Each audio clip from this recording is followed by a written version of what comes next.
नमस्कार बंधुरा राधे राधे आमी पिंकी और आमार ब्लगे आपनादेर स्वागत। এই দেখুন আমরা চলে এসেছি ডাকাতি কালীবাড়ি। অনেকে যাদের মানত ছিল মামনি কাকিমার ওই এর দড়িটা খুলছে। দেখুন সবাই এবার মায়ের উদ্দেশ্যে জল দেওয়ার জন্য আগে যাচ্ছে। আমরাও এগিয়ে গেছিলাম, জলটা দিয়ে এসেছি। ছোট একটা ঘট নিয়েছিলাম, জলটা দিয়ে এসে সবাই এখানে অপেক্ষা করছে।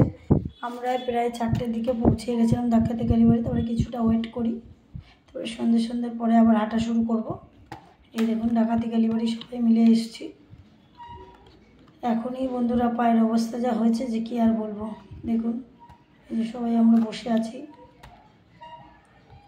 ওখান থেকে আমরা আবার আসলাম আস্তে আস্তে। এই দেখুন ভুল বললাম, এটা হচ্ছে মারবাড়ি চট্টি।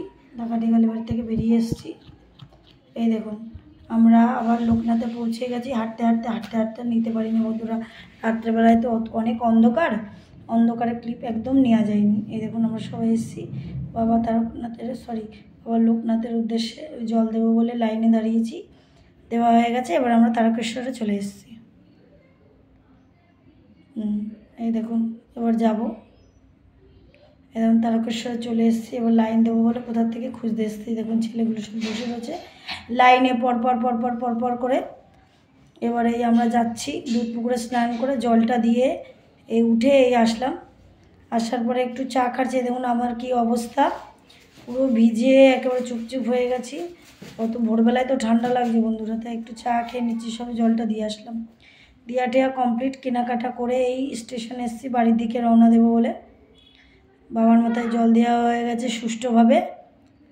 বাবা ভোলেনাথ আমাদের সবাইকে ভালো রাখুন, আপনাদেরও ভালো রাখুন। পায়ের অবস্থা যে কী খারাপ বন্ধুরা, আপনাদের তো পা দেখাতে নেই, তাই জন্য বলতে পারছি না। পায়ের তলা পুরো পুড়ে গেছে।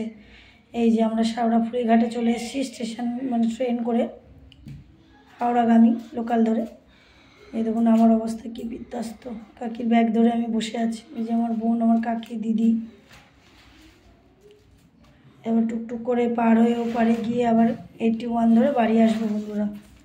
যদি আমার এই তারকেশ্বরের ব্লগগুলো আপনাদের ভালো লেগে থাকে তাহলে সাপোর্ট করবেন। রাধে রাধে বন্ধুরা, আবার দেখা হবে।